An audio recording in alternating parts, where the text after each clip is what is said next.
If you love fantasy, but maybe you're just not in the mood for intense wars, 12 book sagas, emotional trauma of a beloved character's fate, then I think it's time that we talk about cozy fantasy.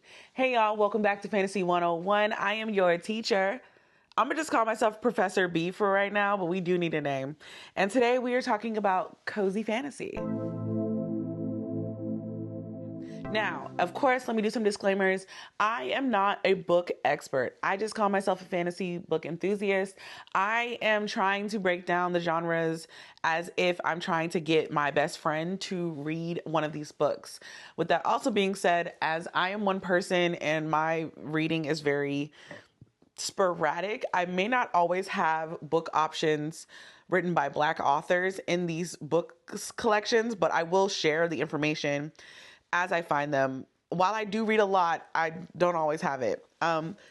Also, I will say I was actually a person who was completely opposed to the genre of cozy fantasy. I actually hated the name.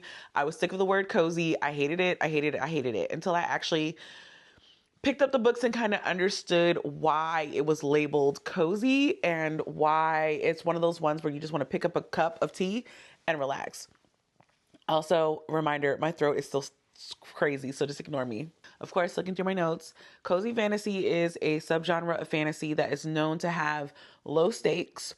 For those books, you'll see a lot of things like magical inns, coffee shops, magical bookshops, like a librarian and her pet dragon. You'll find like sentient plants. You'll find a lot of like small magical towns. You'll find a lot of found families. It's just things that make you feel whole.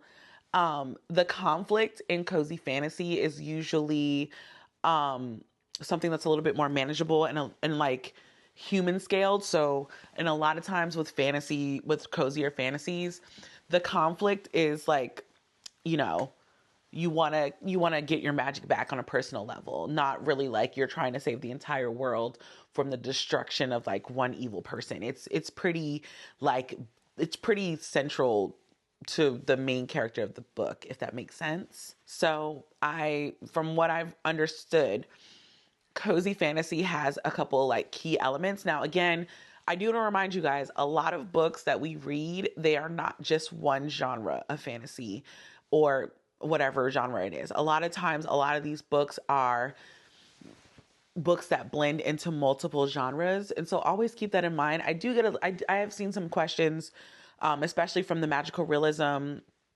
urban fantasy video that I did where people were asking those kinds of things. And like, keep in mind, one, this is a very broad video. It's not going into depth for anything. I think if you really want to deep dive into a genre, I do recommend that you deep dive into it on your own personal time and, talk to people that study genres and books and understand those kinds of things. Cause I am still just a book consumer girly. And my degree is nothing to do with literature. It's everything to do with like engineering. So, just keep that in mind. But for me, this is what we're writing. I wrote down, I said, so one of the main kind of like key elements is that the conflict is considered low stakes. Now, I understand that low stakes is different for everyone, but I think we can all agree that low stakes is not like the end of the world or the start of a war or something of that nature. Like low stakes is like I said, not saving the world, but maybe saving like a greenhouse, like the enchanted greenhouse, or trying to save your own magic or trying to save your own peace. There's a lot of emotional or situational tension. And by situational, it's something still happening around the central location of the story. It's not something that is going to affect like the entire world. It's something that affects just like the place that the book is happening in, if that makes sense. Another key element that I've noticed while reading cozy fantasy is that there is a strong sense of family and community. And keep in mind, family is not necessarily who you are born to, but who you love in your community. And so it's usually set in small towns, inns, places that feel very familiar and lived in. And they usually have some type of magical elements to them where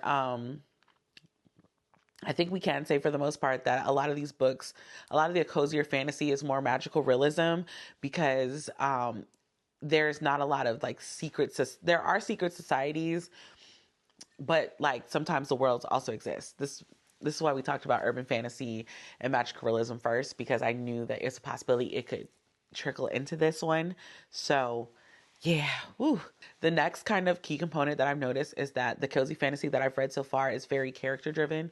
Um, it's very focusing on some type of like personal growth or healing or something where the main character by the end of the book has like a more profound understanding of themselves or something that they wanted to complete.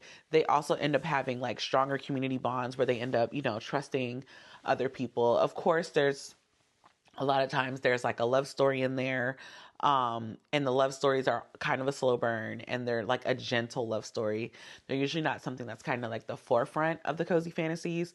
I kind of like with the Honey Witch, if I'm not mistaken, there was another one where like some I'm not even gonna talk about that.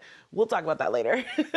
Another thing is the magic is often, for lack of a better word, I'm going to say domestic. It's like subtle, everyday magic. So, like it's like she's using her magic to make the garden grow or to bake goods, or like she bakes her magic into the goods, or like they're using it to keep the greenhouse going, or like waking up sentient plants. Like maybe they put a little bit of magic in their tea blend so that you feel better.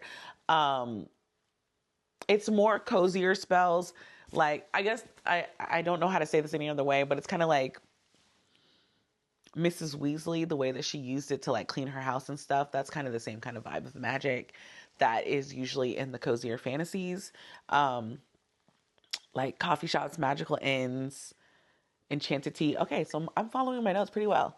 Some popular like tropes that I have found in the cozy fantasies that I've read recently. Again, like I said, there's a lot of found families. There's usually some type of small magical business or entity that's keeping them afloat and keeping them together. There's like a slow burn romance, like I said. There is some type of healing or some type of like revelation or learned behavior by the end of the book, where to the character it's very profound, but to us it probably won't feel as intense because, again, we're getting the fantasy, but we're getting the fantasy almost like kitchen fantasy. I don't even know what to say. Kitchen fantasy is not a real thing, but it's almost like if somebody was baking in my kitchen right now and they used their magic to put in all the happy feelings so that when I ate it, I felt happy. I wish that existed in real life.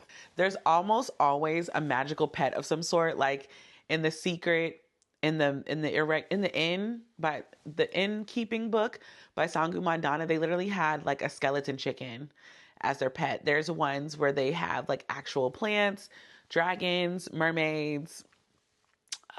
There's always like magical pets that we all wish we had. Flying cats, a shadow grim dog. Like it's always something. And then they also tend to choose like peace over power. So usually by the end of the book, there is this overwhelmingly calm feeling of just peace.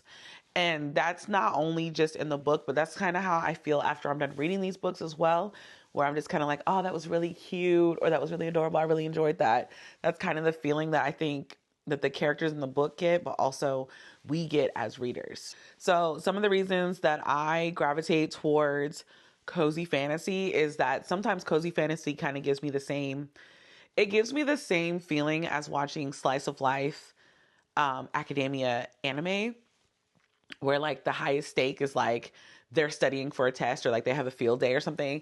It's kind of the same vibe. It's just in book form. I also personally feel like I use cozy fantasy the way that I use like the Twisted Tales from the Disney series, as like palate cleansers, or maybe I've taken a break from reading for a long time and I just kind of want to get back into reading. Usually the best way for me to do that is to pick up like a cozy fantasy or a lighter fantasy, where it just like rejuvenates me back into the reading mood. I think that's also something to consider, and something that does kind of happen often for me personally. So in conclusion to this pretty short video, I think that cozy fantasy, some people could say that their argument could be, it's not fantasy enough. It is fantasy. It's period. That's it. I think if you are looking to get into it, I am going to be making a video. Y'all know how I do. There will be a video coming at some point. It's somewhere on this list where we will be recommending cozy books to read, cozy fantasy books. So if you have some cozy fantasy books that you think should make this list, this is a genre where I am finding it difficult to find Black authors who have written a lot of cozy fantasy. There are a lot of cozy fantasy romances that I guess we could include in here, but I don't want to make the list full of fantasy romances or paranormal romances. I want to add some more. So please leave your faves down below. Don't worry if I've read it or not read it. I just want to know your input. I am on the road to 10K. So if you've made it this far in this video and you like my Fantasy 101 series, please leave a comment, subscribe. I would really appreciate it if you come join the family. If you made it this far, leave a drink emoji because I need my tea. And I will tell you guys about the next books later. This is your professor logging out of Fantasy 101. Until the next time. Bye.